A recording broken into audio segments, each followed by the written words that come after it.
만약 남들이 그대에 대해 참아 주기를 바란다면 그대도 남들에 대해 참기를 힘써야 한다. 복 있는 사람. 복 있는 사람은 말씀을 주야로 묵상하며 그리스도를 닮기 원합니다. 그리스도를 본 바다. 토마스 아 켐피스.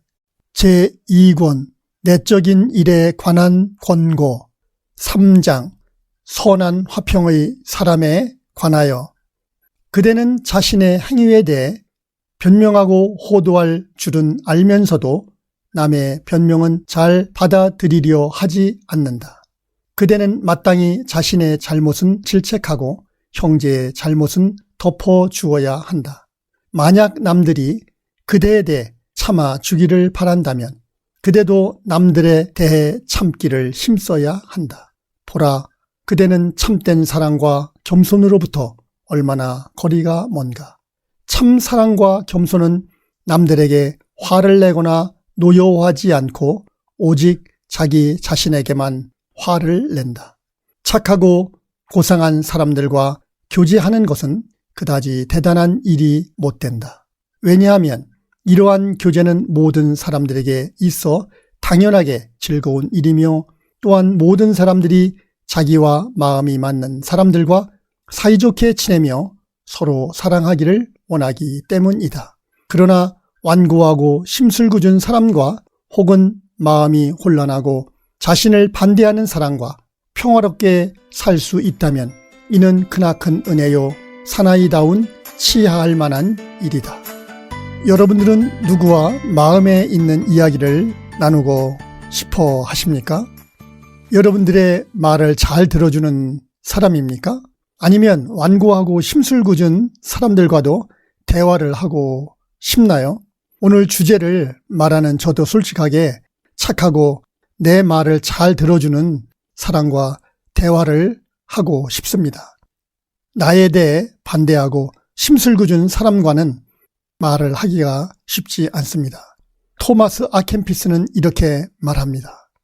착하고 고상한 사람들과 교제하는 것은 그다지 대단한 일이 못 된다. 왜냐하면 이러한 교제는 모든 사람에게 있어 당연하게 즐거운 일이며 또한 모든 사람들이 자기와 마음이 맞는 사람들과 사이좋게 지내며 서로 사랑하기를 원하기 때문이다. 그러나 완고하고 심술궂은 사람과 혹은 마음이 혼란하고 자신을 반대하는 사람과 평화롭게 살 수 있다면 이는 크나큰 은혜요 사나이다운 치할 만한 일이다.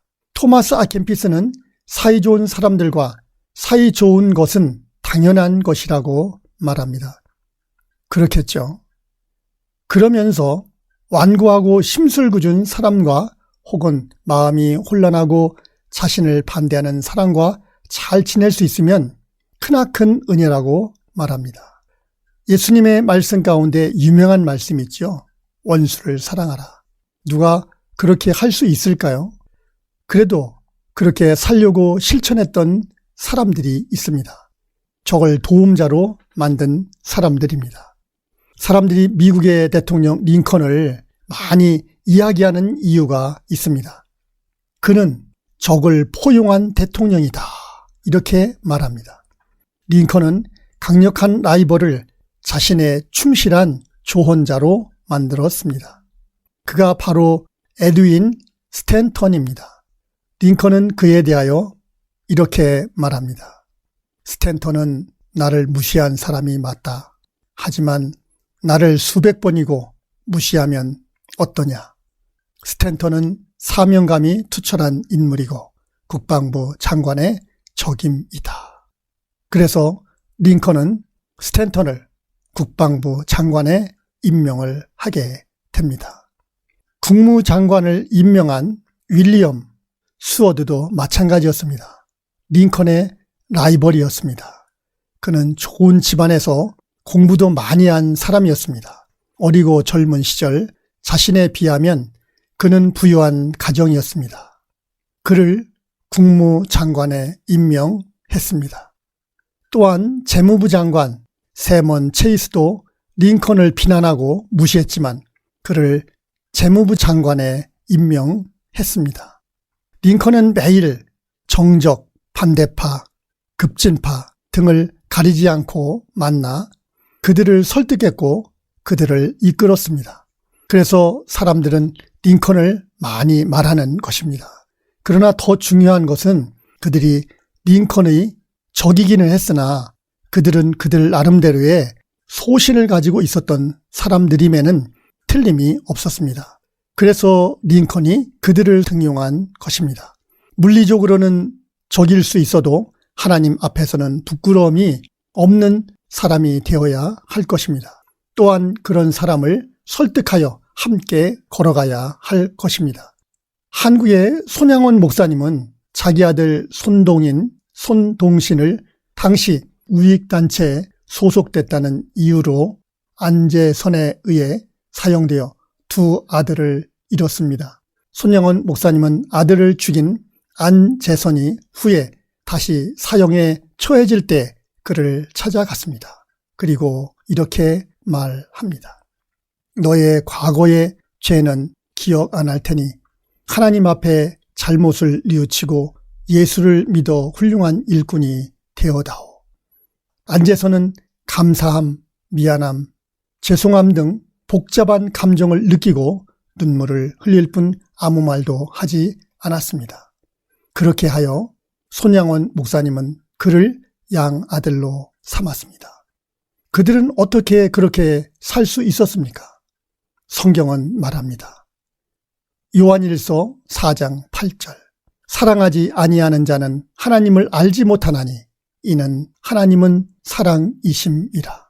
고린도전서 13장 7절 사랑은 모든 것을 참으며 모든 것을 믿으며 모든 것을 바라며 모든 것을 견디느니라. 그들은 모두 하나님의 사랑을 알고 배우고 그대로 산 것입니다. 사람은 하나님의 말씀을 어기고 벌을 받아 죽을 수밖에 없었습니다. 죽은 사람을 살리려면 죄의 값을 지불해야 했습니다.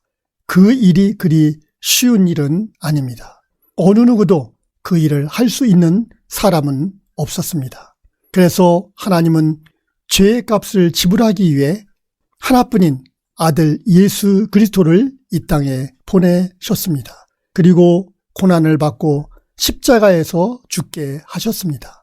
죄의 값을 지불하신 것입니다. 그래야만 사람이 구원받을 수 있기 때문이었습니다. 그래서 하나님은 죄의 값을 지불하기 위해 아들, 독생자 예수 그리스도를 죽게 한 것입니다. 하나님의 사랑은 여기에 있습니다. 하나님은 정한 약속을 파기한 사람들까지도 사랑하셨습니다. 그런데 사람들은 하나님을 알고 있다고 하지만 하나님의 참 마음을 알지 못합니다. 그래서 하나님을 알면서도 함께 하려 하지 않습니다. 하나님과 동행하지 않으시렵니까? 동행하십시오. 여러분을 축복하고 사랑합니다. 다음 만날 때까지 주님과 꼭 동행하시기를 바랍니다. 복덩이 여러분을 축복하고 사랑합니다. Bless you.